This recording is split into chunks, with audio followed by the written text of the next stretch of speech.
Hello guys, welcome to all of you on my YouTube channel Tiresias vision. हम पढ़ रहे हैं the glossary of literary terms by M H Abrams and Geoffrey Galt Harpham. Last class में मैंने आपको पढ़ाया हुआ है, आपको मैंने पढ़ाया कंसीट के बारे में। उसके बाद आइए चलते हैं और पढ़ते हैं, देखते हैं हमारा अगला कौन सा टर्म एम एच अब्राम्स में है। जी हाँ, तो पहला टर्म हमारा है क्या? Concrete poetry. पूछ रहे हैं कौन सा टर्म है? Concrete poetry. देखते हैं क्या है ये। Concrete poetry is a recent term. क्या है? एक रिसेंट टर्म है, समझ रहे हैं? एक रिसेंट टर्म यानी अभी बहुत ज्यादा ओल्ड नहीं है, ये हालिया कह सकते हैं इसको, यानी कि बहुत ज्यादा इसको डेवलप हुए समय नहीं हुआ है। For an ancient poetic type, समझ रहे हैं? एक प्राचीन पोएटिक टाइप का, कॉल्ड पैटर्न पोएम्स, इन्हें हम क्या बोलते हैं? पैटर्न पोएम्स कहते हैं या सेव्ड वर्स कहते हैं। बाकी देखिए, दैट एक्सपेरिमेंट्स, जो एक्सपेरिमेंट करता है with the visual shape. Visual shape मतलब क्या है कि पोयम आपको दिख कैसी रही है। विजुअल शेप इन विच, जिसमें text is presented on the page, जिसमें क्या किया जाता है? टेक्स्ट को पेज पर प्रेजेंट किया जाता है। किस तरीके से? आइए मैं आपको एक पोयम दिखा देता हूं, आप समझ जाएंगे कि क्या है। ये है एक पोयम का टाइप, जिसे मैं टाइप करता हूं आपके सामने। Easter wings. क्या है पोयम का नाम? Easter wings, WINGS।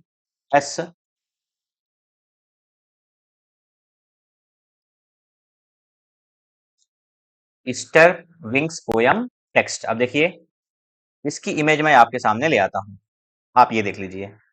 ठीक है, ये है, देख सकते हैं किस तरीके से ये पोयम, या आप यहां पे देख लीजिए, दिखा रहा है कि ये दोनों को पंखों की तरीके से, अगर ये जो वर्ड आपको जो एक्स टाइप में लग रहा है, समझ रहे हैं, उसको अगर आप वैसे देखेंगे तो आपको क्या दिखाई पड़ेगा कि ये एक पंख जैसे बने हुए हैं। इस तरीके से एक पंख के जैसे बने हुए हैं। तो यही है क्या?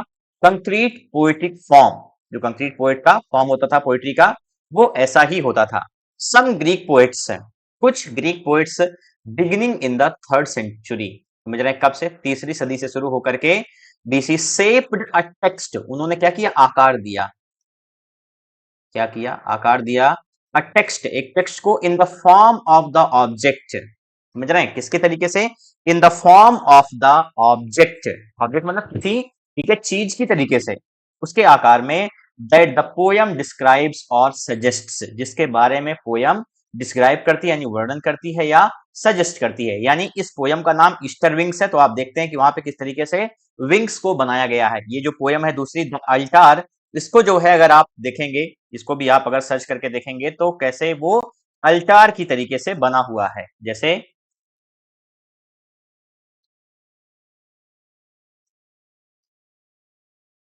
ये देख सकते हैं उसकी इमेज, ये देखिए कैसे है वो एक अल्टार के जैसा बना है। ये देखिए, अल्टार क्या होता है? जहां पर आप सेक्रीफाइस करने के लिए किसी चीज को ले जाते हैं, ठीक है, सेक्रीफाइस के लिए जो काम में आता है उसे हम क्या बोलते हैं?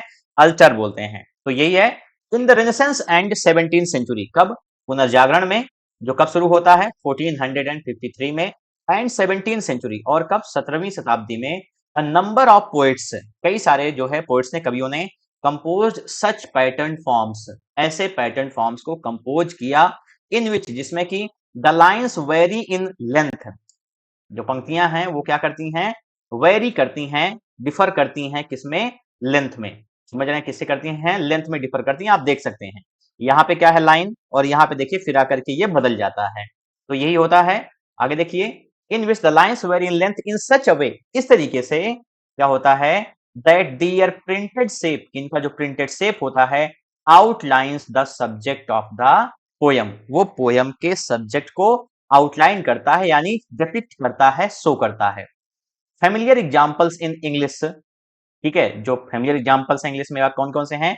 जॉर्ज हर्बर्ट का ईस्टर विंग्स। जॉर्ज हर्बर्ट, आप मुझे नाम बताएंगे कि आपको ये नाम कहां से मिला है? Easter wings. और कौन सी उनकी पोयम? The Alt. ये प्रोमिनेंट लेटर एक्सपेरिमेंट्स, ठीक है, जो बाद में कई सारे एक्सपेरिमेंट हुए इस चीज को लेकर के, विथ पिक्टोरियल और सजेस्टिव टाइपोग्राफी। पिक्टोरियल का मतलब क्या होता है? कि जब कोई चीज आपको पिक्चर के तहत दिखाई जाए। टाइपोग्राफी का मतलब क्या होता है? जब आपके सामने टाइपिंग से इस तरीके से चीजों को प्रेजेंट किया जाए, ठीक है, किस तरीके से वो रखा गया। जैसे ये मैंने आपके सामने जो फॉर्मेट बनाया हुआ है एमएच अब्रम बुक का, ये क्या है, इसकी टाइपोग्राफी है, समझ रहे हैं। इंक्लूड, इसमें कौन कौन से हैं, स्टीफन मेलान्स अनकुक्ड डिश, इसका मतलब क्या होता है, थ्रो ऑफ डाइस, 1897 में आई। एंड गिलियम पोलिनेया, जिसका मतलब क्या है, पोयम टेलीग्राम्स, जो कि 1918 में आई। इन द लेटर पब्लिकेशन, बाद में जो पब्लिकेशन हुए, for example Apollinaire printed the poem il pleut, इसका मतलब क्या है, it rains, so that the component letters trickle down the page, ताकि क्या होता है उसमें देखेंगे, ठीक है, कंपोनेंट लेटर्स, यानी इसमें कंपोज जो किया गई है, पोयम जो बनाई गई है, उसके लेटर्स, उसके जो शब्द हैं, trickle down the page. Trickle down का मतलब क्या होता है, कोई चीज ऊंचे से शुरू होकर के नीचे तक आना। मान लीजिए वो लेटर्स ऐसे बनाए गए होंगे, पोयम कैसे लिखी गई, इसे लग रहा है कि वो पानी की जो है बूंदे वहां पर पड़ रही हैं, बारिश हो रही है, इस तरीके से उन्होंने उसको बनाया हुआ है। आगे बढ़ते हैं। The Vogue of concrete poetry, वो का मतलब क्या है, जो फैशन है, जो चलन है, ठीक है, of concrete poetry is a world wide movement, ये कैसा है, ये वैश्विक स्तर का मूवमेंट है, दैट वाज लार्जली इनॉग्रेटेड इन 1953, जिसको कहां पर, ठीक है, विशेष करके इनॉग्रेट किया गया कब, 1953 में, बाय द स्विस पोएट यूजेन गॉमरिंगर, इसके द्वारा, स्विस पोएट यूजेन गॉमरिंगर के द्वारा। The practice of such poetry, ये जो प्रैक्टिस है ऐसी पोएट्री का, वरीज वाइडली, क्या करती है, डिफर करती है, समझ रहे हैं, डिफर करती है widely, but the common feature, लेकिन जो एक सामान्य फीचर है, is the use of radically reduced language, the common feature is the use of radically reduced language, लेकिन इसका जो कॉमन फीचर है वो क्या है, एक बहुत ही रेडिकल तौर पर, बड़े तौर पर रिड्यूस्ड लैंग्वेज, भाषा को कमतर करके माना जाने लगा। टाइप्ड और प्रिंटेड, चाहे वो टाइप में हो चाहे प्रिंटेड में हो, इन सच अ वे, इस तरीके से, as to force the visible text, कि हम क्या करें, बल दें इस चीज को, द विजिबल टेक्स्ट, जो आपके सामने दिखाई दे रहा है text, on the readers attention, ठीक है, पाठक के ध्यान में आए वो, एज अ फिजिकल ऑब्जेक्ट, समझ रहे हैं, as a physical object, and not simply as a transparent, यानी कि पारदर्शी, करियर ऑफ इट्स मीनिंग्स, यानी कि अगर आप इस पोयम को देखेंगे तो आपके सामने क्या हो रहा है, ये शब्द से ज्यादा आप क्या कर रहे हैं, आप अल्टर जो इमेज बन रही है उसको देख रहे हैं। तो यहाँ पर जो ट्रांसपेरेंट मीनिंग है, यानी कि इसके जो मतलब है, उससे आप जो है, अब वो चीजें आपके लिए सेकेंडरी हो जा रही हैं। प्राइमरी क्या है, कि आपको सबसे पहले वो इमेज बनती हुई दिखाई पड़ रही है, समझ रहे हैं, वही बात कह रहा है कि क्या है, ये आप रीडर के अटेंशन में एक फिजिकल ऑब्जेक्ट आता है, हमें अल्टर दिखा, हमें पोयम बाद में दिखी, समझ रहे हैं। मेनी कंक्रीट पोयम्स, कई सारी concrete poems in fact can not be red at all in the conventional way, समझ रहे हैं, उनको आप पारंपरिक रूप से बिल्कुल भी नहीं पढ़ सकते हैं, यानी कि उसके जो तरीके हैं उसके अनुसार आप बिल्कुल नहीं पढ़ सकते हैं। सिंस का मतलब बिकॉज, क्योंकि दे कंसिस्ट ऑफ, उसमें क्या है, अ सिंगल वर्ड और फ्रेज, समझ रहे हैं, क्या है उसमें, एक सिंगल वर्ड और phrase, which is subjected to systematic alterations, ठीक है, जो बना है किससे, सिस्टमेटिक अल्टरेशन से, in the order and position of the component letters, और else are composed of fragments of words, और ऑफ नॉनसेंस सिलेबल्स, और even of single letters, numbers and marks of punctuation. समझिए क्या कह रहा है, कह रहा है क्योंकि ये कंसिस्ट करते हैं, क्योंकि इसमें क्या होता है, एक सिंगल शब्द हो सकता है या कोई फ्रेज हो सकती है, which is subject to systematic alteration, जो कि क्या है, कभी भी बदल सकता है, इसको आप क्रम से कभी चेंज भी कर सकते हैं, इन the order and position of the component letters, ताकि आप क्या करें, ठीक है, आप इसको ऑर्डर या पोजीशन में चेंज कर सकते हैं, ऑफ द कंपोनेंट लेटर्स, उसमें जो लेटर्स हैं उनको, यानी कि मान लीजिए कि डॉग की स्पेलिंग लिखी हुई है, तो वो आपके सामने जी ओ, ठीक है, डी भी हो सकती है, ओ डी जी भी हो सकती है, जी डी ओ भी हो सकती है, ये क्या है, कंपोनेंट लेटर्स हैं इसके, समझे। और else composed of fragment of words, या तो क्या है, फ्रेगमेंट ऑफ वर्ड्स, शब्दों के अवशेष से बनाया जाता है, पूरे शब्द भी नहीं रहेंगे, और ऑफ नॉनसेंस सिलेबल्स, या तो क्या, इसमें एकदम से कैसे नॉनसेंस, जो कोई सेंस नहीं रखा जाएगा, ऐसे सिलेबल्स को रखा जाएगा। और इवन ऑफ सिंगल लेटर्स, या एक शब्द भी हो सकते हैं, एक जो है वर्णमाला हो सकती है। Numbers and marks of punctuation, और क्या, number of marks of punctuation, और पंक्चुएशन के जो मार्क्स हैं वो भी एक हो सकते हैं। इन दियर शेप्ड पैटर्न्स, इनके शेप्ड पैटर्न में कंक्रीट पोएट्स, जो कंक्रीट पोएट्स थे, ऑफन प्रायः use variety of type fonts, क्या करते हैं, एक विभिन्न तरीके का फॉन्ट इस्तेमाल करते हैं, एंड साइजेस, और साइजेस को, and different colours of type, और डिफरेंट यानी कि विभिन्न रंगों को, एंड समटाइम्स, और कभी कभी सप्लीमेंट द टेक्स्ट, टेक्स्ट को सप्लीमेंट करते हैं यानी प्रोवाइड करते हैं, प्रदान करते हैं, क्या, द टेक्स्ट विद ड्राइंग और फोटोग्राफ्स, समझ रहे हैं, इसमें क्या प्रदान करते हैं, यानी कि कुछ ड्राइंग्स, आर्ट का या फोटोग्राफ के साथ में इसको वो बनाते हैं।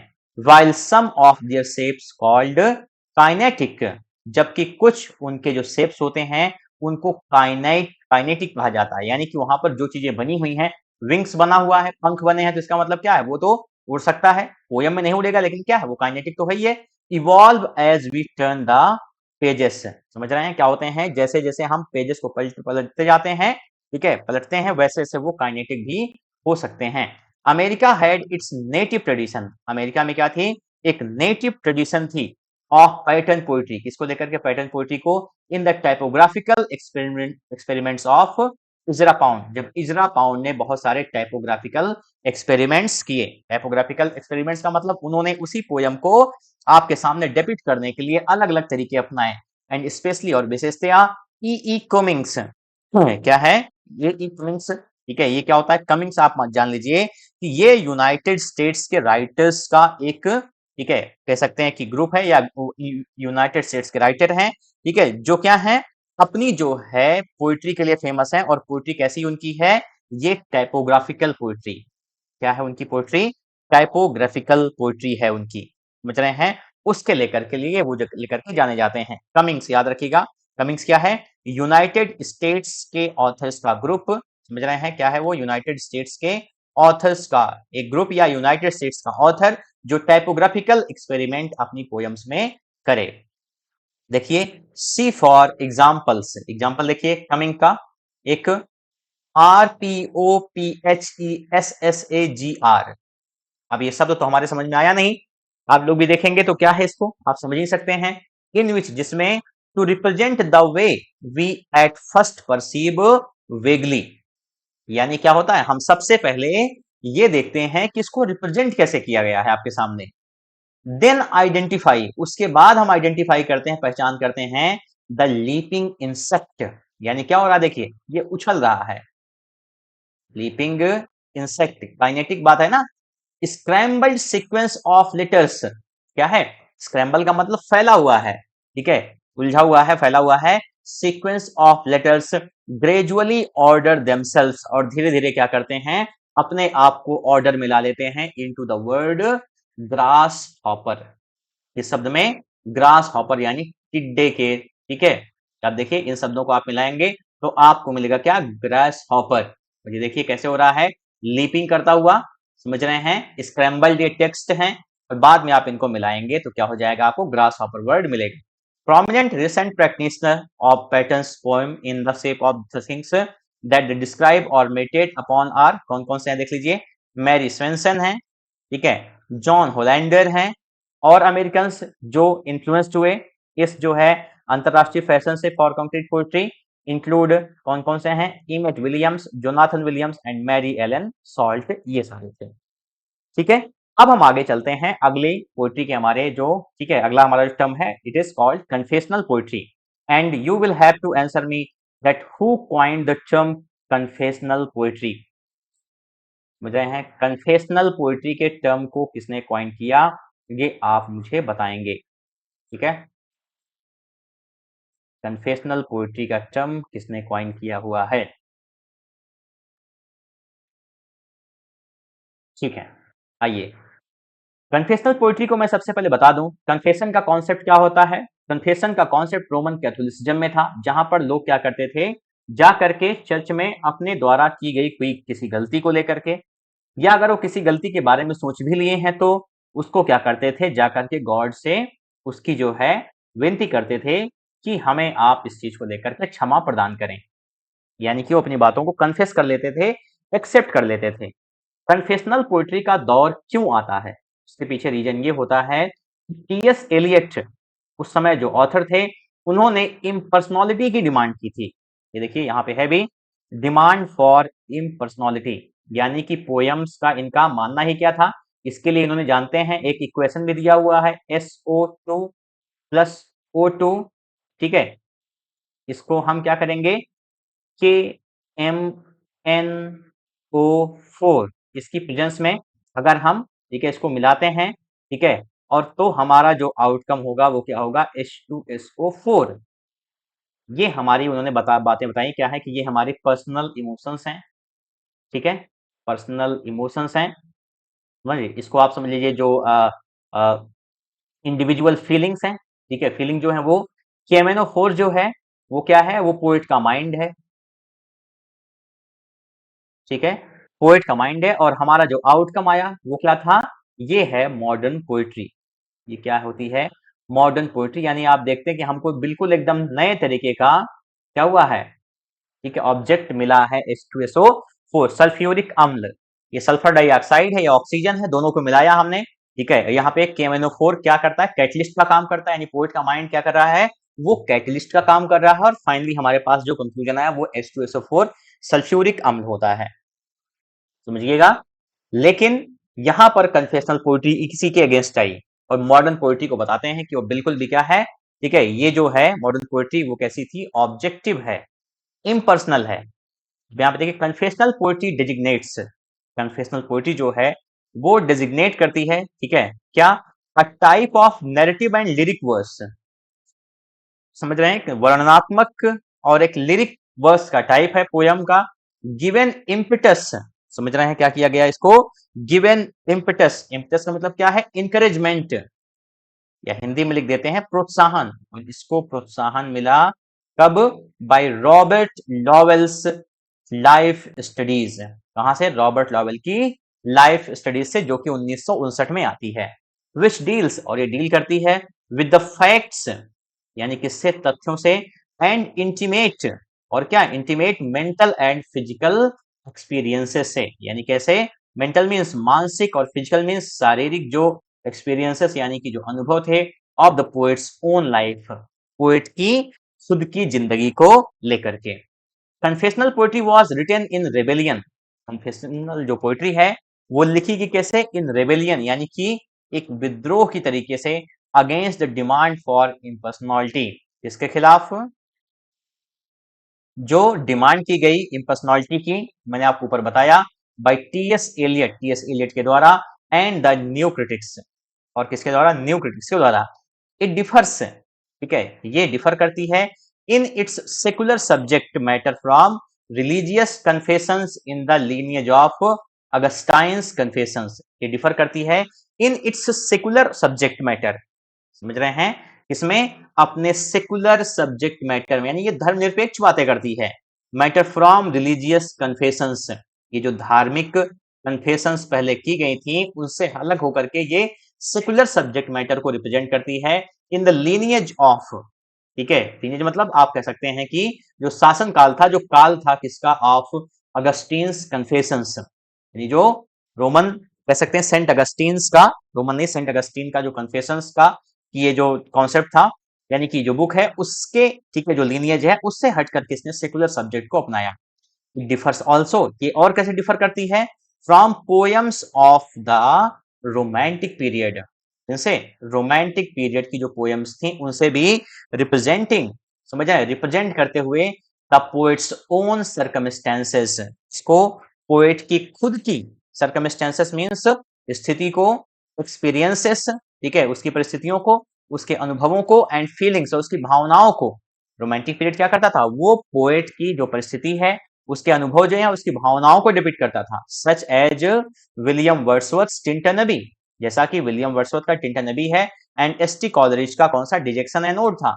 In the candour and sometimes shocking detail, समझ रहे हैं क्या है? इसमें कभी कभी क्या है, ठीक है, कैंडोर का मतलब क्या है? फ्रैंकनेस थी एकदम से।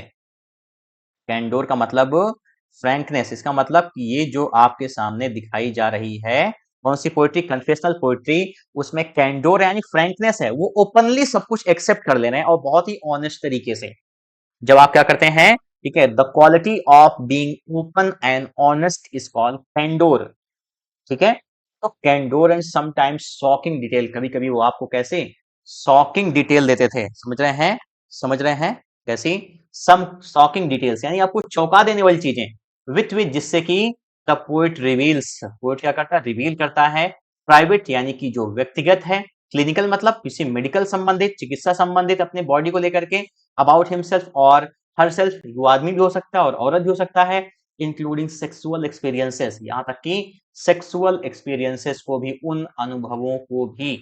कमला दास इंडिया में आप जानते हैं, मेंटल इंग्विस एंड इलनेस, मानसिक जो पीड़ा है और जो बीमारी है उसको लेकर के, एक्सपेरिमेंट्स विद ड्रग्स, समझ रहे हैं, यानी कि नशे की जो दवाएं हैं उनका सेवन जो कर रहे हैं उसको भी, एंड सुसाइडल इंपल्सेस, और कैसे, सुसाइडल इंपल्सेस यानी कि जो सुसाइड कमिट करने की इच्छा थी उसको भी लेकर के। Confessional poems were written by Allen Ginsberg, किसने लिखा इसको, एलन जिन्सबर्ग ने, Sylvia Plath and Sexton, John Berryman and other American poets, ठीक है, सी डैन मिडलब्रुक, ये इनको आप देख सकते हैं इसके लिए। चलिए आगे बढ़ते हैं, अगला टर्म हमारा है कॉन्फिडेंट, और आप जानते हैं कॉन्फिडेंट क्या होता है, ये the feminine form is confident, समझ रहे हैं, कॉन्फिडेंट और इसका फेमिनिन फॉर्म है कॉन्फिडेंट, दोनों में सिर्फ ई का फर्क है। कॉन्फिडेंट में जान लीजिए ये क्या होता है, कैरेक्टर, एक ऐसा कैरेक्टर किसी प्ले में या नॉवेल में जिससे, ठीक है, ऑथर क्या करे, अपनी लाइफ की सारी बातें बताए, वो उसका बहुत ट्रस्टेड फ्रेंड होता है, उसका बहुत घनिष्ठ दोस्त होता है, हालांकि नाटक में इसका रोल बहुत ही कम होता है। क्या है, is a character in a drama, एक कैरेक्टर ड्रामा में और नॉवेल या नॉवेल में, who place only a minor role in the action, तो क्या करता है, बहुत छोटा रोल अदा करता है कहां पर, एक्शन में, बट सर्व्स द प्रोटैगनिस्ट, लेकिन वो क्या करता है, सब में हेल्प करता है, मान लीजिए द प्रोटैगनिस्ट, प्रोटैगनिस्ट की एज अ ट्रस्टेड फ्रेंड, कैसे, एक ट्रस्टेड फ्रेंड के जैसा, to whom he or she confesses, जिससे वो कन्फेस मतलब बताते हैं, आप यहाँ पे टेल्स मान लीजिए, बताते हैं इंटीमेट थॉट्स, अपने जो बहुत ही क्या है, इंटीमेट थॉट्स हैं, विचारों को, समस्याओं को और अपनी भावनाओं को। इन ड्रामा, इन ड्रामा देखिए, the confident provides the play right with a plausible device, समझ रहे हैं, ये जो कॉन्फिडेंट है वो क्या करता है, वो प्ले राइट को एक प्रशंसनीय, समझ रहे हैं कैसी, एक प्रशंसनीय डिवाइस देता है, ताकि क्या करेंगे, for communicating to the audience,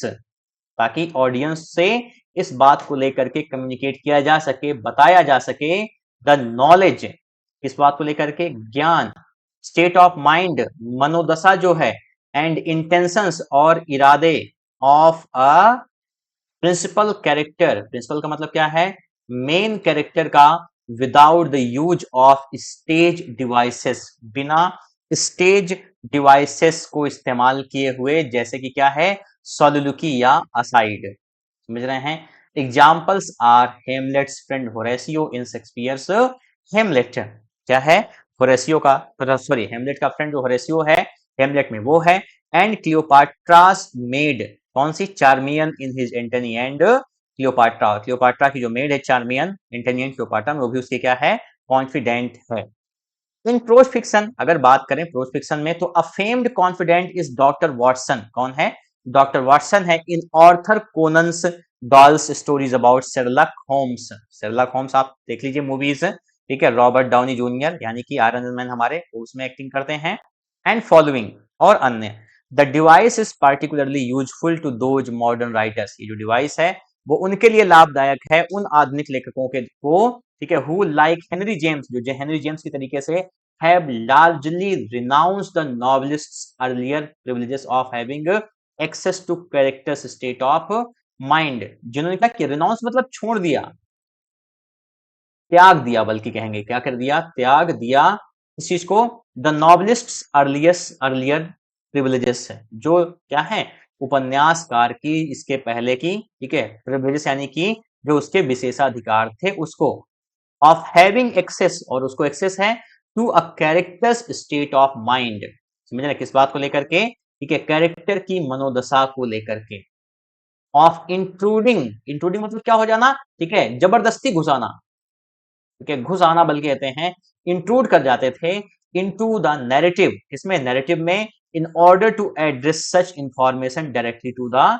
reader, ताकि वो ऐसी सूचना क्या करें, पहुंचा सकें रीडर के सामने, यानी वो किसी भी, ठीक है, उसके माइंड में क्या चल रहा है, वो जो चीजें हैं उसको क्या करे, वो ऑथर के सामने पहुंचा, सॉरी रीडर के सामने पहुंचा सके। See point of view, point of view को देख लीजिए वहां पर है।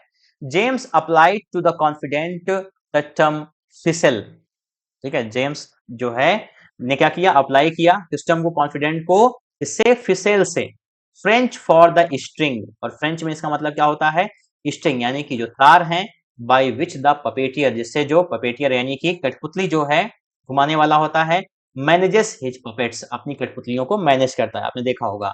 Discussing Maria Gostrey's status confidant in the Ambassadors, James remarks that she is a ficelle, ठीक है, she is a ficelle, sorry, who is not in essence Strether's friend, वो क्या है, ठीक है, वो एक, सॉरी वो क्या है, फिसल है, ना कि वो जो है एक, who is not in essence Strether's friend, Strether की फ्रेंड नहीं बल्कि फिसल है। She is the reader's friend much rather, ठीक है, ज्यादातर वो किसकी फ्रेंड है, रीडर की फ्रेंड है, क्योंकि हमें उसके जरिए क्या हो रहा है, ठीक है, हमें दूसरे कैरेक्टर के, ठीक है, यानी स्ट्रेथर के कैरेक्टर में उसके माइंड में क्या चल रहा है उसके बारे में पता चलता है। हेनरी जेम्स का the art of the novel, edited by R B Blackmur, ये बुक है, इसमें बातें होती हैं, ठीक है।